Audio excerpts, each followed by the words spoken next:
Hello there, ladies and gents. Welcome to today's video. My name is Marcos Aguirre, and in today's video, I'm going to review, document, and sound demo this cool guitar. This is a BC Rich Bronze Series Warlock guitar. Let's get right into the specs and features of this cool instrument. Out of the factory, these guitars come with two knobs. The one on the left controls tone, the one on the right controls volume, and you also get a three-way toggle switch for a pickup selector.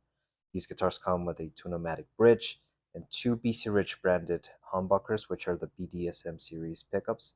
Yes, they're really called that. On this side, we have 24 jumbo frets, a rosewood fretboard, acrylic inlays, and chrome hardware. From the factory, these guitars come with your standard cheap BC Rich tuners, which aren't the worst tuners in the world, but I would definitely upgrade those if I got one of these guitars for myself. These guitars are mass produced in China, and they come with one-piece maple neck. They feature bolt-on construction and string-through construction. On the back of the body, they don't have any special contours or anything like that, so it's just a plank Warlock shape. We have the input jack on the bottom, we have one cavity for electronics, and the strap buttons are not locking or anything special like that, but they are a little bit oversized, which help them latch on to straps a little better. My first impression of this guitar is that it's a good guitar just based on the indicators of good construction that I'm seeing. For example, this guitar does not have a neck joint crack, which is often the case with cheap bolt-on construction guitars. Also, the fretboard and neck on this guitar seem to have good quality. The fretboard doesn't show any signs of cracking, and the color of the rosewood is very uniform all the way through. I'm sure BC Rich stains their fretboards to make them look as such, but it works and it looks okay. On the back of the neck, we don't have any signs of cracking or any signs of warping. So overall, it looks to be a very robust and for the most part well-made neck. The wiring and electronics for this guitar are just what you would expect from a cheap mass-produced guitar, but nothing looks particularly bad and everything works as it should. Also, here's the size of the screws of the cavity plate just in case you guys ever need those. On average, these Bronze Series Warlocks don't come with any gig bags or cases or anything like that. I just happen to have this coffin case that fits this guitar very well, so I'll be selling this coffin case along with the guitar. So the story of these guitars and their pricing is particularly interesting.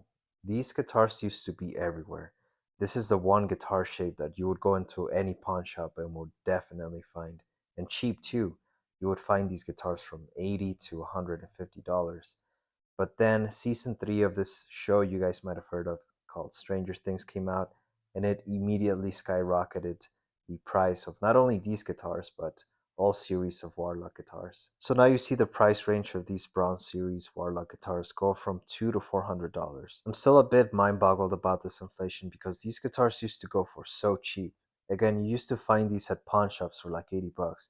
And it wasn't uncommon to find one of these for even 50 bucks on Craigslist before Stranger Things. I would even go as far as to say Stranger Things saved BC Rich, because in the years leading up to the point where these guitars were featured in the show, no one really gave a shit about BC Rich.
Alright guys, so after having owned and played this guitar for a little while, I can say that it's a good guitar. I was pleasantly surprised by the sound of the pickups. They sound good.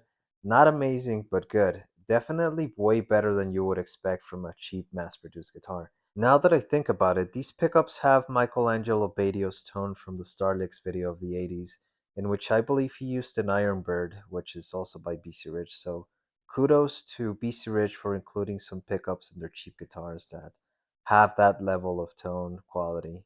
Everything else on this guitar works flawlessly, except, as predicted, tuners. Every so often, this guitar does go out of tune. It's very slight and it's not bad at all, but once you develop the ear for hearing the G string go out of tune, it's hard not to get bugged by that. And this guitar does that every 20 or 30 minutes or so. So if I were to get one of these guitars, I would definitely change the tuners. Besides that, I have nothing really to complain about with this guitar. In terms of playability and comfort, this guitar, I'm not going to say is the best, most comfortable guitar in the world, but it works perfectly fine. Like I predicted, the oversized strap buttons do latch onto straps better, which make it a little more stable. And also, when you play with this guitar standing up, it's very stable. It doesn't have any neck dive. It doesn't do anything funny. So again, it's not the most comfortable guitar in the world, but it's perfectly fine. All right, ladies and gents. So final thoughts on this guitar. In terms of aesthetics, I give it a 7 out of 10. It definitely has a cool shape, but it doesn't really have much else going on in that department. In terms of hardware and electronics, I give this guitar a 7 out of 10. So none of the components are top tier quality and the tuners don't work flawlessly. So 7 out of 10 is a perfectly fair score. In terms of sound, I give this guitar an 8 out of 10. The pickups sound surprisingly good for a cheap guitar and are perfectly solid. In terms of feel and playability, I give this guitar an 8 out of 10. It feels comfortable to play and hold. Lastly, in terms of construction, I give this guitar an 8 out of 10. So it's a very well built guitar for a cheap Chinese mass produced guitar. Overall, these Bronze Series BC Rich guitars are very good for beginner and intermediate players, and I know BC Rich gets a lot of shit for not making expensive guitars well, but I have to give them kudos for making these guitars well because they often end up being a lot of people's first guitars, especially now that Warlock skyrocketed in popularity. Alright guys, that's all I have for you for today. Thank you so much for watching. You guys stay safe, and I will see you in the next video. Take care.